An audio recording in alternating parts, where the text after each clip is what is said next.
Now, I just threw these things in. He keeps quoting Alex Vilenkin that this theorem works. Alex Vilenkin, wrote me an email after our first debate saying, you know what? It doesn't work when there's quantum gravity. It's not true. It's not even true in the multiverse. But he's so convinced that these arguments must be true, he won't listen to the fact that they're not.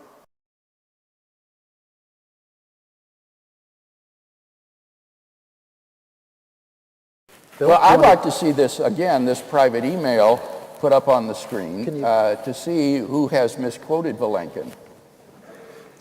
Well, I put it up there so he would quote himself. That's better than actually quoting him, I generally find. Okay, that's it, isn't it? Okay, all is right. it up here? Yeah. Okay, now notice it says, a theorem is only as good as its assumptions. The BGV theorem says that if the universe is on average expanding along a given world line, this world line cannot be extended or cannot be infinite to the past. A possible loophole is that there might be an epoch of contraction prior to the expansion. Models of this sort have been discussed by Aguirre and Gratton and by Carroll and Chen. Now the thing is, Lawrence, that in the very paper that I quoted from Alex Vilenkin last April, he shows specifically by name that the Aguirre and Gratton model and the Carroll and Chen model don't work. No, he said you have to make an assumption about entropy. You have to make an assumption about the evolution of entropy at the point of minimum size. So you have to make an assumption, which he would argue that they don't have any rationale for. That's not the same as saying that they're wrong. Well, yes, it is. He argues that all of the evidence shows that the universe had a beginning, and that in these I would agree models, all the evidence shows. Let's accept that fact. All the evidence suggests our universe had a beginning. But we don't know. That's what I keep telling you. Knowing and suspecting are two vastly different things. I'm never saying that this is known with certainty. This is a mischaracterization on your part. What I argue is that the premise is more probably true than false. And actually, you agree with me on that the universe began to exist. But I want to say it's likely that the universe began to exist. On this claim that I've somehow misrepresented Vilenkin. Well, but the key line is the last one, that the theorem breaks down to the point when it really matters. One at a time. There's more here, because I noticed that at the end of this paragraph, where the Carroll Chen and Aguirre Gratton models are mentioned, that he specifically shows... Because it was technical. He talked about the fact that you Lawrence, substitute hang on a minimum second, just entropy. let Bill finish. He specifically shows that these models cannot be past eternal, and that they involve, therefore, a beginning of the universe, Bill, just like the others. You can do the math if you want. Now, I'd love you to do it. Now wait. I couldn't help notice, although it's down from the screen now, that there was a series of ellipsis points following the paragraph. Yeah, because it was technical, and I thought Well, I wonder what you've deleted from the original letter. I just told you. No, wait. Yeah, but you didn't. I just told you. He says that you assume a minimum of entropy at the lowest point, for which there's no rationalization in the papers and within the context of the model given, and therefore he finds them unpleasant. Could it have been something like this? You can evade the theorem by postulating that the universe was contracting prior to some time. This sounds as if there's nothing wrong with having a contraction prior to expansion. But the problem is that a contracting universe is highly unstable. Small perturbations would cause it to develop all sorts of messy singularities, so that it would never make it to the expanding phase. There's a growth. In this paper, that's absolutely right. There are many assumptions about entropy and uniformity that make those models look artificial. But it's not. But that's different than saying they're wrong, especially if the minimum occurs at a point where quantum effects are important, and the whole classical theory goes out the window.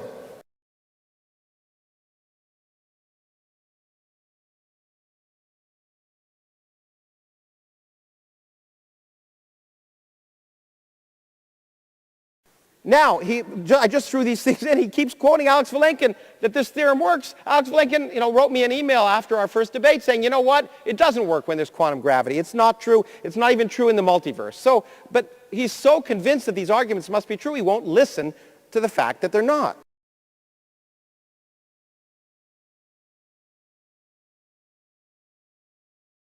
I couldn't help notice, although it's down from the screen now, that there was a series of ellipsis points following the paragraph. Yeah, because it was technical, and I thought I wonder what you've deleted from the original letter. No, wait.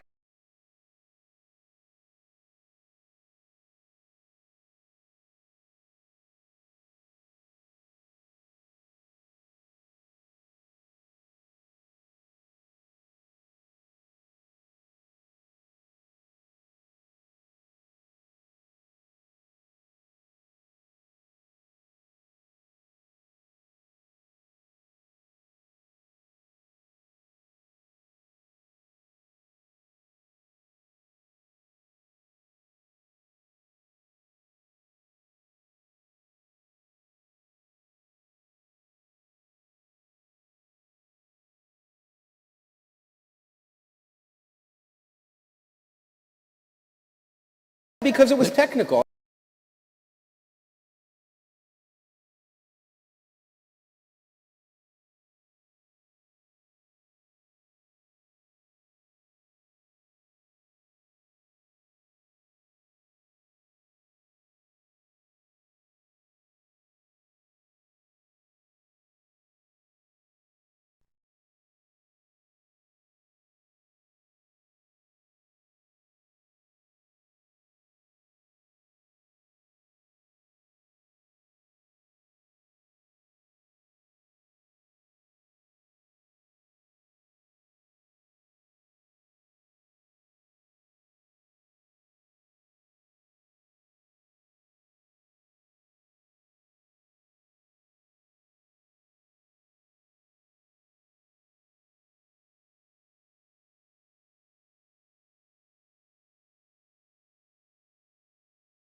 For Dr. Craig, the beginning of the universe is very important, because if it had a beginning, he believes it must have come from God.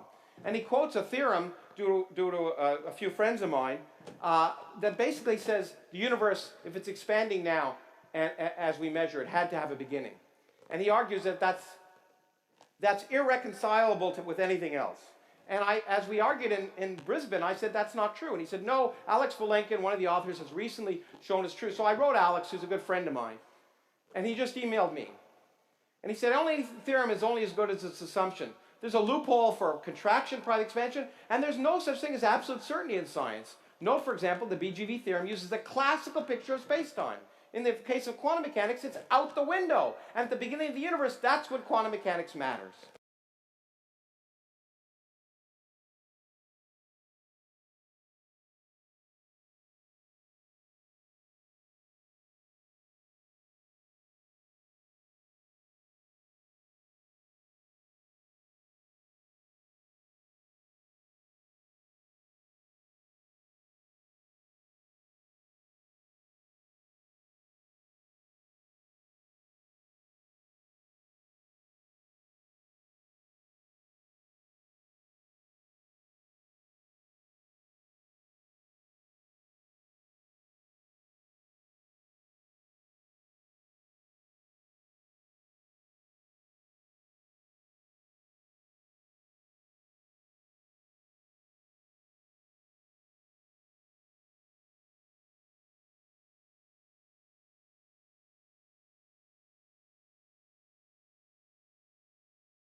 I've listened to Dr. Craig over the days, and I've changed my opinion. I'm much more charitable. I came here convinced, based on my past interactions in his writing, that Dr. Craig was a dishonest charlatan. But I don't believe that anymore.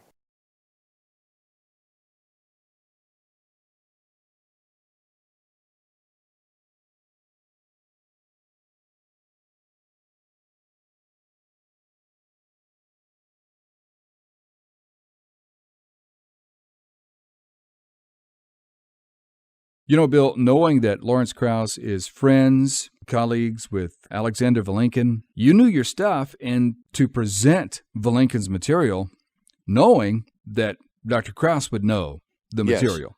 I appreciate you saying that, Kevin, because I was very self-conscious in doing this. It would be easy in dealing with a physicist for me to hide behind philosophical arguments against the infinitude of the past, or to present ontological arguments for God's existence that would be outside his area of expertise. But for the sake of an interesting dialogue on this, I chose to lead with the science. I put my neck out and said that there is better scientific evidence to believe that the universe began to exist than that it did not. And similarly, that the scientific evidence supports that the best explanation of fine-tuning is design rather than chance or physical necessity. So I was arguing quite self-consciously in Krauss's area of expertise rather than trying to hide in my area, philosophy, where he would be on less familiar territory. Wow. And as I notice here, Bill, I don't even think you'd use the argument, the impossibility of traversing an actual concrete infinite. Didn't even appear. Yeah, I mean, that's the killer one. That's the main reason I believe in the finitude of the past. It's not these scientific arguments. I see them as mere confirmations, empirical confirmations of an argument already reached by philosophical argumentation. Was there an opportunity to respond to this first argument? Yes, there was. And this, I think, Kevin, is one of the most interesting features in this whole remarkable series of 3 dialogues. In the Sydney dialogue, and then again in the Melbourne dialogue, Dr. Krauss put up a PowerPoint slide of a private email message that he had received from Alexander Vilenkin, whose theorem I quoted in support of the beginning of the universe, ostensibly claiming to undercut the evidence for the beginning of the universe. And of course, since this is a private, unpublished letter, there's no way to check its accuracy. And therefore, it makes it difficult to respond to such a thing. Now, someone took a cell phone photo of the PowerPoint in the Sydney dialogue, and I had a chance then to look at it and analyze it before the Melbourne dialogue. And what I noticed were some very suspicious and interesting features of this. In the opening paragraph of this letter from Vilenkin, he says that a possible loophole around the Borde-Guth-Vilenkin theorem is that there might be an epoch of contraction prior to the expansion.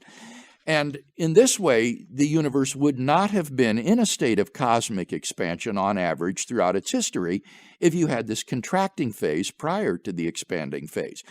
And the email message says such models have been discussed by Aguirre and Gratton and by Carroll and Chen.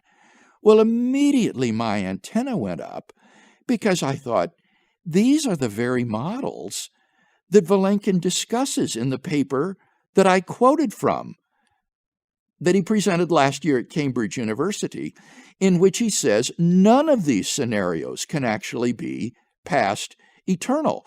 And he shows specifically by name why the Aguirre Gratton model and the Carroll Chen model do not succeed in restoring an eternal past. So as I looked at this, I thought, when he says a possible loophole, what he must mean is that here's a possible way you might try to get around the theorem. But in fact, this won't work. He closes the loophole. That's what he does in the paper. And I had seen a similar letter like this that Vilenkin wrote to Victor Stenger that is out there on the web, in which he says very much the same thing. He says you could have a contraction prior to the expansion. But then the letter to Stenger goes on to say, this might make it sound like there's nothing the matter with having a contraction, but in fact, such a model would involve all kinds of messy singularities so that it would never get to the expanding phase. In other words, these models don't work. They don't succeed in restoring an eternal past. And I thought, that's what he meant when he said a possible loophole. And that's then, Kevin, when I noticed the ellipsis points in the email message that Krauss reproduced. Yes, ... indicating material had been deleted from this email.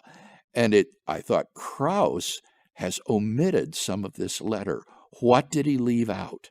Could it have been a qualifying phrase similar to what he offered to Stenger? Well, I had no way at that time of knowing because I didn't have the original letter. But in the Melbourne dialogue, I confronted Krauss on this, and I said, in the paper at Cambridge, these very models are mentioned by name as not restoring a past eternal universe, and I wonder what you've omitted from this letter by Vilenkin. And Krauss's response was technical material. And he said this more one. I told you technical material. Well, in fact, Kevin, it wasn't technical material. I have now obtained a copy of the original letter. Alex Vilenkin has sent it to me. And can I read you the 2 sentences that are deleted from the letter? Please. Okay.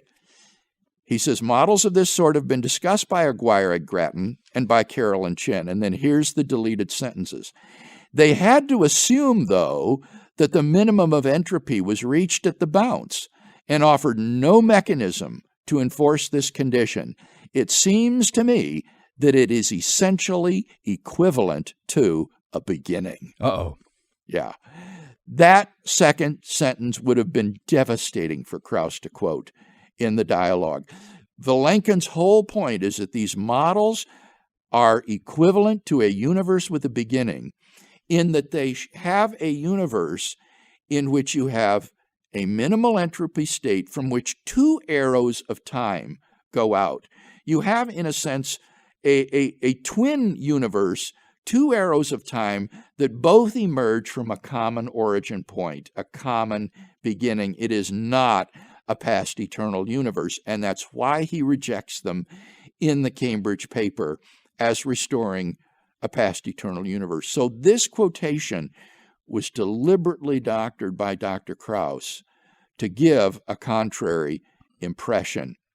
And I find this so ironic, Kevin, in light of Krauss's opening remarks in Brisbane about the need in science for honesty, transparency, and full disclosure, which he then, in the severest terms, criticized me for violating, when in fact it turns out that it was Krauss himself who was doing this. Oh, yeah. I mean, and that would scare me to death. It would scare me to death if I'm on stage like you were and I present Vilenkin's material and then my opponent stands up and says, well, here is my personal email from Vilenkin.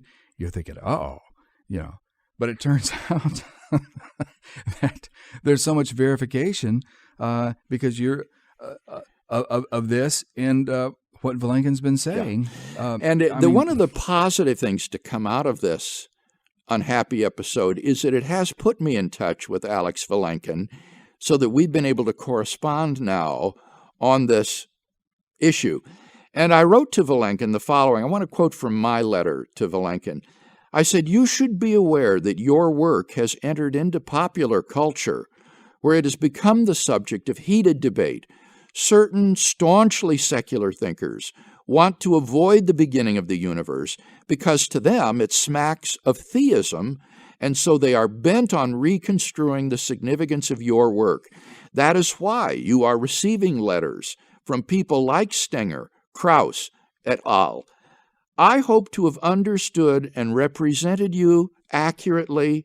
If not, I want to be corrected. That's very generous of you, Bill. I mean, well, it really no, is. I do. If I'm misunderstanding him, I want to know. And here's what Vilenkin, in part, wrote back to me, Kevin. He says, I think you represented what I wrote about the BGV theorem in my papers, and to you personally, very accurately. He then goes on to say, this is not to say that you represented my views as to what this implies regarding the existence of God. Vilenkin, as we know, is an agnostic. He says, which is okay, since I have no special expertise to issue such judgments. And he goes on to say that he thinks that the Borde-Guth-Vilenkin theorem is neutral on the existence of God, and he thinks that you could explain the beginning of the universe naturalistically as a quantum event. And I've responded to Vilenkin's theory both in Reasonable Faith and in the Blackwell Companion to Natural Theology.